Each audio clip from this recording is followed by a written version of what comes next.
একটা উত্তল লেন্স রয়েছে এখানে। আমি আজকে একটা খুব সুন্দর সহজ ঘরোয়া পদ্ধতি দেখাবো, যার সাহায্যে যে কোনো উত্তল লেন্সের ফোকাস দূরত্ব মোটামুটিভাবে তোমরা নির্ণয় করতে পারো। ফোকাস দূরত্ব বা ফোকাল লেন্থ মাপতে হলে বেশি কিছু লাগবে না। আমার লাগবে একটা শুধু লেন্স আর একটা স্কেল আর একটা পরিষ্কার স্বচ্ছ দেওয়াল হলেই চলবে। তোমরা জানো, বহু দূর থেকে আসা আলোক রশ্মিগুলোকে আমরা সমান্তরাল রশ্মিগুচ্ছ হিসেবে ভাবতে পারি এবং সেগুলো উত্তল লেন্সের মধ্যে দিয়ে প্রতিষ্ঠিত হয়ে ফোকাসে বা ফোকাল তলে একত্রিত হয়ে প্রতিবিম্ব সৃষ্টি করে। তো সেই ধর্মটাকেই কাজে লাগিয়ে আজকে আমরা ফোকাল লেন্থটা মাপবো। তার জন্য আমরা কি করব, একটা লেন্স নিয়েছি। লেন্স নিয়ে যেহেতু আমরা ঘরে করছি, স্ট্যান্ড নেই, লেন্সটাকে আমরা একটা বোতলের মধ্যে এইভাবে রাখলাম, স্ট্যান্ড হিসেবে ইউজ করছি এক্ষেত্রে আমি বোতলটা। দেখো, এখানে আমার একটা জানলা আছে, এইটা হচ্ছে আমার জানলার উল্টো দিকের দেওয়াল।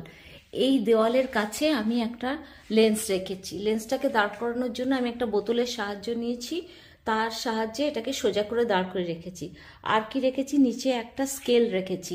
এই বোতলটাকে যদি সরাই, কাছে দেওয়ালের কাছে চলে যাচ্ছে বা দেওয়াল থেকে দূরে সরে আসছে। এইভাবে আমি লেন্সের পজিশনটা মোটামুটিভাবে জানতে পারছি। এক্স্যাক্টলি এখানে জানা যায় না।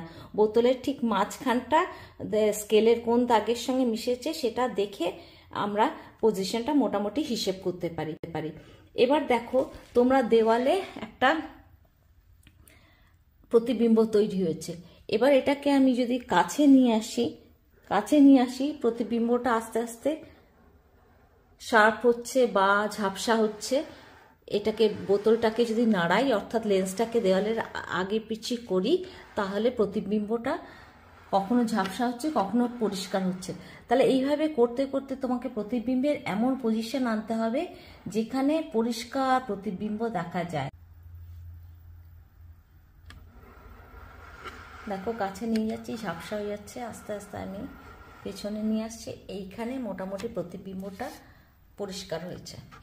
এবার আমরা এই বোতলের বেসটা দেখব যে কোন দাগের সঙ্গে মিলেছে। যেহেতু বোতলের বেসটা বড়, এর মাঝখানটা অর্থাৎ বোতলের মাঝখানটা অ্যাপ্রক্সিমেটলি দেখা যাচ্ছে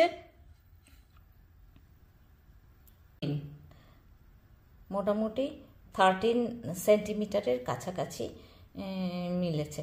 তাহলে এই লেন্সটার ফোকাল লেন্থ মোটামুটি 13 সেন্টিমিটার মতো। এত কিছু না করে আর একটা সহজ পদ্ধতিতে আমরা করতে পারি, খুবই সহজ পদ্ধতি। তুমি লেন্সটা ধরবে হাতে, স্কেলটা রাখবে নিচে। এবার স্কেলের ধার ঘেঁষে তুমি দেওয়ালের দিকে লেন্সটাকে এগোবে, পেছোবে। তাহলে তুমি যে ইমেজটা দেখতে পাচ্ছ, সেই ইমেজটা কখনো পরিষ্কার হবে, কখনো ঝাপসা হবে। যে পজিশনে ইমেজটা পরিষ্কার হয়েছে সেই পজিশনের দূরত্ব দেওয়াল থেকে হচ্ছে ফোকাল লেন্থ। এখানে দেখো প্রায় 14, তাহলে 14 সেন্টিমিটার দেওয়াল থেকে ডিস্টেন্স। তাহলে লেন্সটার ফোকাল লেন্থ হচ্ছে 14 সেন্টিমিটার।